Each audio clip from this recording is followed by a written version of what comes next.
Hi, I'm Joe Feeks, editor of Pig Health Today, and with me is Dr. Scott Dee, Director of Research at Pipestone. Scott, good to see you. Joe, it's been a while. Good to see you again. It has been. Now, you and I have known each other for 20, 25 years, and I always associated you with PERS, but I guess you say you've pretty much got that figured out, and you're looking at some other diseases now. I did move on a bit when PED rolled into the U.S., and so I've focused on that more, but I still think about PERS every day. We just don't quite have the pressure we used to. Well, I'm sure the pork industry appreciates the fact that you're now turning your expertise toward PED. Now, this is a disease that came along in 2013, and I guess you had your first experience with it about a year later? Yeah, we were really lucky in 2013. We only had 2 of our, at that time, maybe 50-some managed farms infected.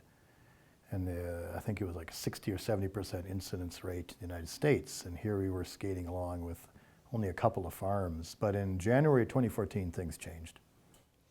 And when did you start taking a look at the possible link between PED and feed or feed ingredients? Yeah, right at that time. We had in several days, maybe 2 to 3, 4 days, we had 6 to 8 of our farms become infected that had been filtered. They'd stayed free of PERS for several years, 3, 4, 5 years now. Mm-hmm. All of a sudden, they basically all got infected with PD almost within the same 24 to 48 hour period of time. And did you identify what the source of that was or how it got in there? The one commonality across all those farms was that they had a specific population of the farm, say the farrowing house or gestation or gilt development unit, a feed outage. And so in one bin, they ran out of feed. And they had to have an emergency delivery from a mill, not a single mill, but many different mills. But that was a commonality, was they all had this emergency delivery. And the feed that went into that bin and was consumed by those pigs, those were the index cases of PD. And so they became infected right away and had clinical signs of vomiting and diarrhea, which was, oh my gosh, there's a link here with feed because that's the only thing in common across all these farms, and they all had the same history of this need for a delivery. And so we went inside the bins, actually, and collected a lot of the material around the side of the bin and found virus in those bins. And then we did an experiment, and we fed it to pigs under control conditions, and they became infected. So that was the first time anyone had ever shown that contaminated feed could infect pigs through natural feeding behavior. But, that's good detective work, but feed is very complex. You Right. can have hundreds of ingredients. How do you begin to isolate the source of the PED infection? Good question. That was the next question posed to our veterinary team. So what basically we did another study where we took many ingredients, like you said, individual ingredients, and we purposely inoculated them with a standard amount of virus, and we cultured them over time. And we started to see that some ingredients, the virus lived very well, and some ingredients it didn't even live for a day. And so we got to get this little bifurcation of risk. Certain ingredients for some reason seem to support the virus very well, while others didn't. And so that helps us then drill down on that subset versus all of the ingredients like you alluded to, which makes it almost like a test pattern on a TV. You don't really know what to look at. Exactly. So what ingredients were the ones that seemed to be harboring this virus? It's fascinating. Soybean meal, for example. Soybean meal. Mm-hmm. For example, we cultured virus out of soybean meal samples for 180 days in a row. So virus lived very well in soybean meal. It lived very well in lysine, the amino acid lysine. It lived very well in choline, which is a B vitamin. And so there were these certain ingredients that seemed to be great sources, a great medium for the virus to survive. While others, it was zilch, nothing would grow. And these ingredients would actually bring in the PED, or the PED would come from elsewhere and say, oh, this is a good place for me to live. Exactly. I think how it works is, at least our hypothesis was, an ingredient would become contaminated, and then it would meet up with soybean meal.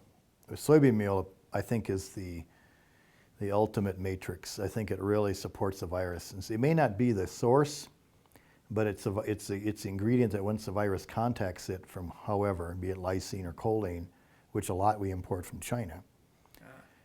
Then it lives because the environment provided by the soybean meal is, I think, very well balanced with pH, and there's some characteristics of it that may make a virus live longer than not. So I think it's kind of there's the point source, but then there's also the matrix that kind of sets up the environment for the virus to live. So it didn't come from the soybean meal per se, it probably came from an ingredient and then... Possibly. We do import soybean meal from China. We import a lot of soybean meal from China. But we also import many other things, and some of them are these ingredients that will support virus. And so we don't know exactly what ingredient it was, but we do have a short list now of risk factors versus the entire diet, as you know, all of the ingredients. It's so many. We kind of got it drilled down to a subset. So this investigation has taken you overseas? Well, our company does a lot of work in China. And our veterinarians over in China were working with PED problems way before they became a problem in the United States. And so one of the things they noticed was there were a lot of ingredients on those Chinese farms that were shipped to the United States. And they found similar ingredients from China in the US mills. And so here's products. Products is coming from China all the time.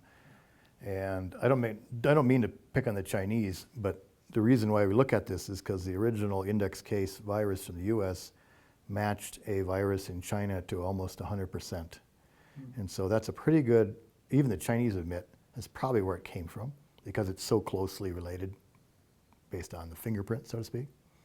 So that's how we started setting up our model to try to simulate whether contaminated ingredients could move the virus across the ocean, which was the kind of the wild card that the USDA kept saying, well, it can't come in through feed because it can't live across the ocean. So we wanted to test that. That could be right, but it could be wrong. So that's where we went next. And it couldn't live across the ocean because, or at least they thought it couldn't live across the ocean because? Just a swag, too long, too hot, who knows where that came. It was just a swag. And we just wanted to know. So we did an experiment to test that in a model setting at South Dakota State University. So walk me through the study. What exactly did you do? We developed a simulation of a trip from Beijing to Shanghai to San Francisco to Des Moines. And we used a timetable from a shipping program. We went to a shipping company and said, how long would it take to do this? And so they gave us that period of time. And then we asked the computer, what are the ingredients we bring into China? And so we had some representative ingredients. And then we went to the weather data and said, if we're going to model this in late December, January of 2012, 2013, prior to the virus's appearance in April 2013, what was the weather like during that period of time over land and sea? And so we went back and found those data. And we took all of that together. We took ingredients, we spiked them with virus, we put them in little containers, we put them in an environmental chamber, which is like an incubator with a computer. And in that computer, you can put in, I want the temperature to go like this over the journey every day. I want the relative humidity to go like this, basically mimicking the conditions that happened in our simulated period of time. And then we would test the ingredients at various stages during that journey. And at the end of it all, we'd see who was still alive day 37, which was the length of the whole simulation post-inoculation. And so that's where we came up with, here's the ingredients that the virus is still living under these, as representative as we could, conditions. Timetable, environmental conditions, feed ingredients, viral load. We tried to just do a CSI Pipestone, basically. CSI Pipestone, I like that. Yeah. But this is an international thriller.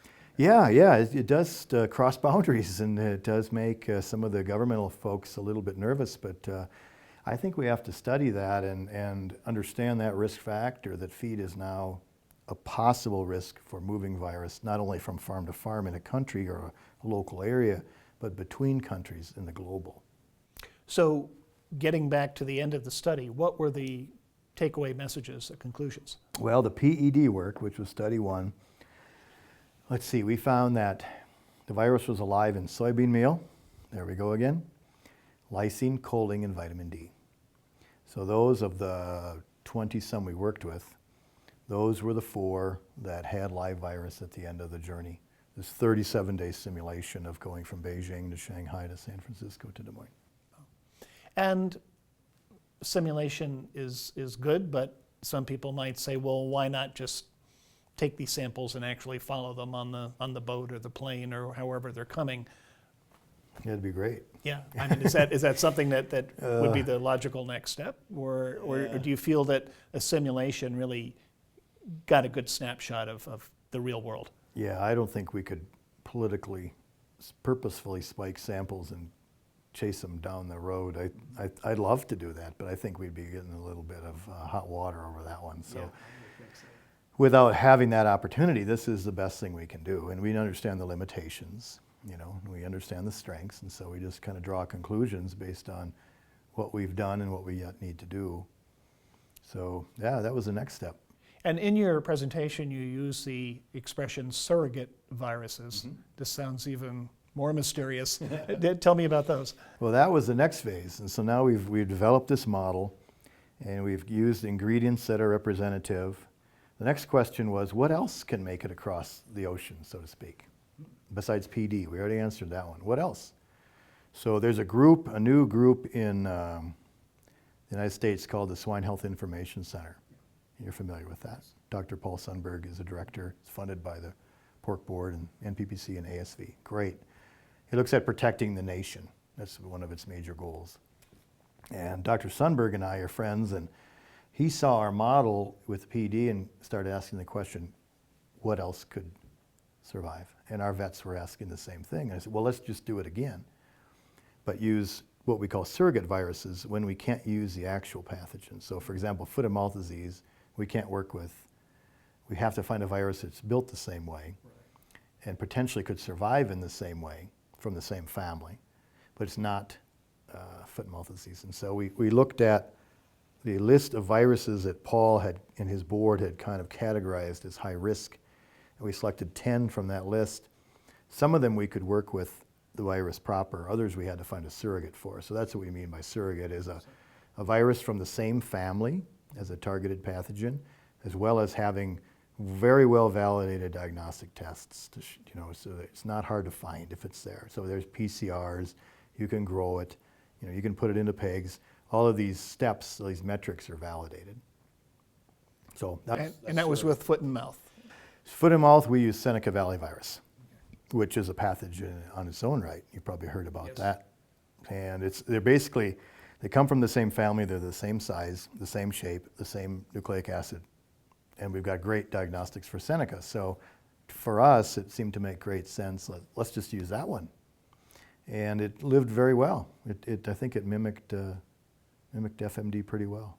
And what about African swine fever? I mean, that's getting a lot of attention over in Europe and so forth, and people are on guard for it here. How could the work that you've done be used to kind of track that virus? Oh, good question. African swine fever is a challenge because there's no virus in the same family. So it's all by itself in its own little group. And it's obviously a very, very high-risk pathogen. So you can only work with it in special facilities that are certified to be able to handle those kind of pathogens. One such facility is at Kansas State University. And we approached the researchers at Kansas State University, Dr. Bob Rowland, Dr. Megan Niederwerder, and the swine nutrition group, Mike Tokash and the gang.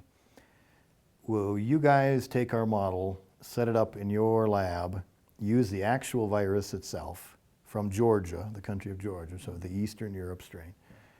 If we develop a environmental curve that matches Eastern Europe across the Atlantic, remember the Chinese obviously is across the Pacific, and we provide the ingredients and we provide the funds along with Swine Health Information Center, can we do this together? And they said, you bet. So we are going to be starting that phase of the investigation probably in a couple weeks. So we'll be actually using the real deal in the proper controlled conditions where there's no risk to the outside world. They work with the virus there routinely. The building is built the right way to prevent this from ever getting out. So that's going to be a huge deal for us because we're going to be able to not worry about the surrogate. We're going to be able to actually work with the actual pathogen. Fascinating. That's going to be a big one. Absolutely. Now, getting back to the other study that you did, though, I mean, you talked about finding PED in soybean meal, vitamin D, choline, you mentioned a few others. And these were ones that came over from, you suspect that they came from ingredients that were from Asia. So practically speaking, what do we do with that information? Do we not import ingredients from Asia until this situation gets cleared up? Do we find other sources? What's your recommendation from a health standpoint? Yeah, well, we're not quite there yet because we have to finish the project and we have to kind of see, well, here's the final outcomes. So that survival is just phase one. Phase two is mitigation. So what can we use to treat the feed to inactivate the viruses? So we're going to do that work too, funded by Swine Health Information Center. So phase one will study which viruses actually live in which ingredients. Stage two will say, let's take those high-risk combinations and test them against various chemical treatments and see which of these possible mitigants can knock it out. That's coming. Because then you have a potential solution to the problem. You can say, well, if you can treat the feed, you will, at least under our conditions of the study, prevent the virus from surviving. So then it comes down to, down the road a ways, talking with legislators. And, what do we need to do for safeguarding North America? Do we need required mitigation from the country of origin? Do we need selection, like you said, selection of feed ingredients from countries with high health status, not just based on price, but based on status of the country? Those are big, big changes that without a good set of data that's objective and repeatable, it's hard to have those conversations with governmental officials. So, and I understand that. So we're kind of building a grassroots movement right now. We're getting in, we're getting this through the study. We've got 8 of the 12 viruses done. And then we'll start the mitigation phase on the targeted combinations.